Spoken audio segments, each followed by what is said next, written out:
Ren and I just watched Freakier Friday, and we literally couldn't even wait to get to the studio before having to discuss and debrief everything immediately. So it's like fresh in our minds. And Mabel knows I liked it. So Mabel, what did you think? I went into the movies like having such low expectations, but I actually really, really liked it. Like I thought it was such a good movie.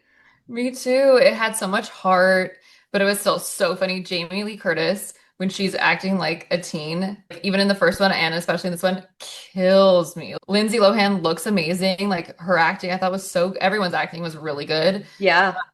And I loved the Easter eggs for Lindsay Lohan's other movies. We won't give any spoilers, but Mean Girls Easter egg, a Parent Trap Easter egg. Yeah, no, it felt like such a tribute to Lindsay Lohan in that way. Like you had told me about those, so I kept like a lookout for them. I feel like there's so many reboots and sequels now that come out on like Netflix, and we watch them and they just feel so sloppy and like lazy. But this one just felt like the writing was there, like you said, the acting was really good. It felt like they put in a lot of effort into making it a real movie. And so I like brought my boyfriend and he even liked it, even though like he was not expecting to. No, it was way better than I expected. And we had seen some of the reviews, like the critics are being really harsh about it. There was one that was like, it's humiliating for everybody involved or whatever. Yeah. And there are definitely some cringy scenes. Like if you've seen it, I thought the fortune teller scene was a little, well, just a Ah, I love little. that part. I thought it was so funny. And then the photo shoot trying on clothing was a little cringy. There are just like some moments, but there has to be. Yeah, no, it's true. And they like brought in some like surprise cameos. There's like some SNL like former and current cast Yeah, members a that lot of came them. in, and that really helped kind of make the movie funny. Obviously, Chad Michael Murray was in it. And did you ever watch The Good Place? No. The main guy who's in it, who plays like Lindsay Lohan's fiance, was like one of the main actors in The Good Place, and I didn't know that, so that was really fun. And I guess it is doing better than expected. It's grossed almost $45 million globally just from the first weekend, which 45 million was its budget. So in the first weekend, it almost like paid for itself. I guess that doesn't surprise me just because studios are really cashing in on all this like 2000s nostalgia. And that was like one of the best parts of watching the movie. Like you said, it was just so fun to see even like Lindsay Lohan in her like element being this character that we grew up seeing her as. And we were so interested, what about the early 2000s movies like captured so much nostalgia for us? Why were those movies so pivotal to our development as humans and we think they like so highly of them and they mean so much? So we spoke to the hosts of the pop culture and history podcast, Right Answers Mostly, Tess and Claire, to pick their brains about it. So Tess and Claire, what do you think it is about 2000s like nostalgic movies that have somehow stood the test of time all of these years later and still just connect with us, even though so much in the world has changed? Oh, it's just like we're both just sighing. I know, truly. Like that's such a great question. I wish like I knew an exact answer because I would be begging Hollywood to implement that immediately. I think honestly, the writing is so special and timeless. Like I was watching 10 Things I Hate About You the other day, and I was like, this could be made in any decade where it's funny and witty and relatable. And sometimes with like these new rom-coms that are coming out on certain platforms, I feel like I ask myself often, like, who wrote this?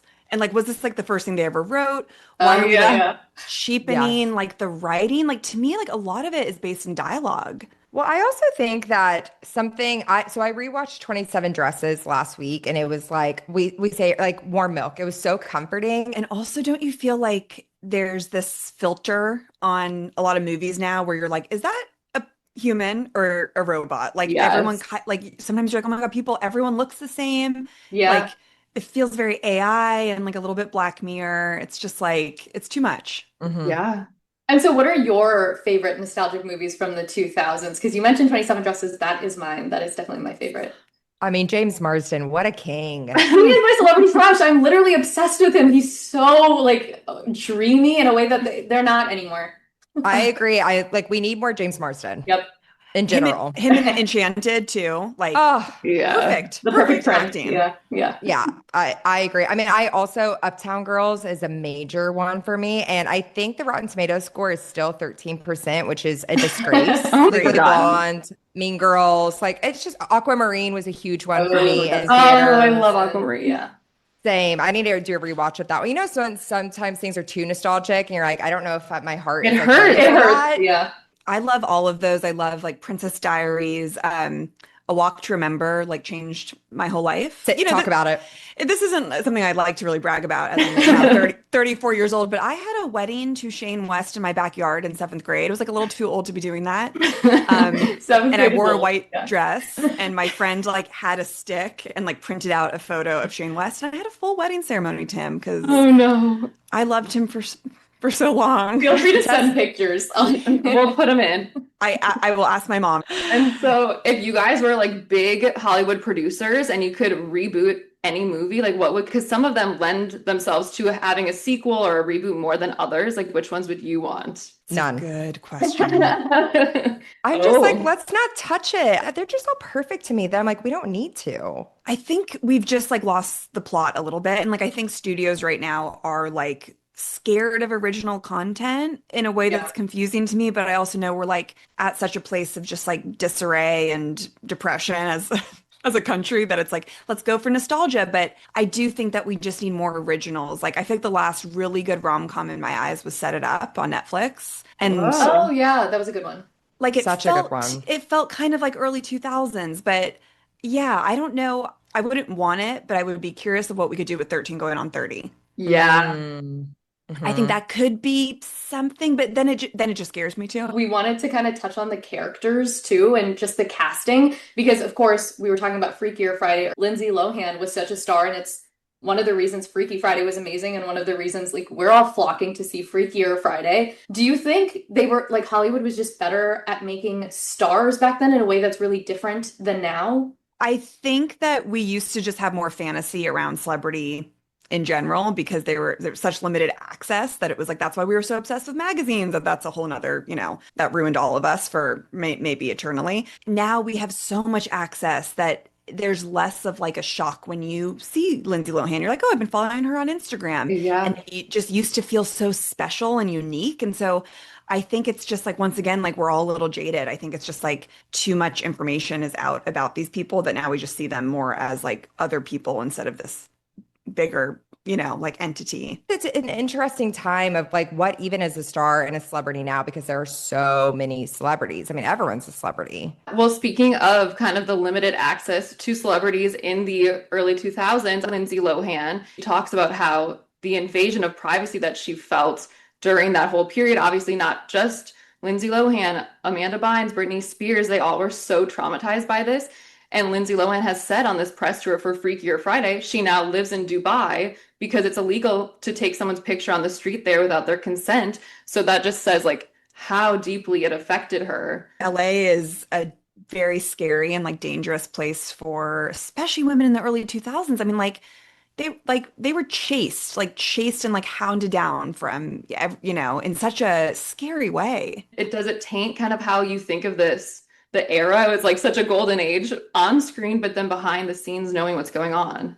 Tess and I have been talking about on podcasts recently of like we have really started to just have to compartmentalize things, like knowing more about actors and stuff that we grew up loving and knowing so much of their personal life now. I think that we are in such a place of like, I just have to live in the glow of it. Like She's the Man is one of my favorite movies, especially from this era. And I think that was one that really was a straw on the camel's back for Amanda Bynes. I think she's spoken about before. That was a really tough movie for her. And that makes me so sad. But I'm like, I can't think about it. Yeah, she said that like that ruined her mental health, like seeing her like look like a man and not, and I think because there was so much emphasis on women's bodies and sexualities and physical appearance, and everyone was like, Lindsay Lohan was being constantly compared to Hilary Duff, who was compared to Mandy Moore. Like, Yeah. it was such a bad cycle. And that makes me sad that she was like this movie that she was brilliant in Brilliant. was like kind of the demise of her mental health. And it's like, we just were not kind to these women. Well, you guys said that you had very strong opinions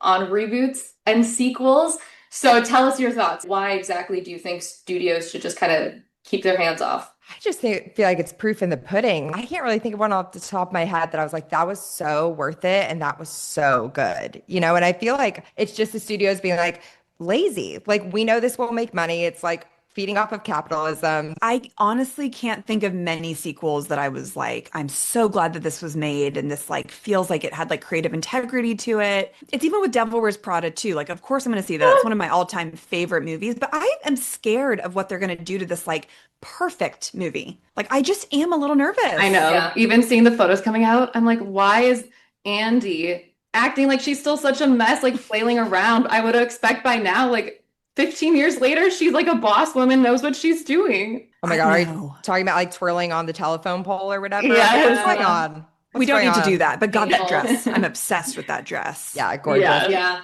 The wardrobes mean, will be great. Meryl does make me have hope, but like not really.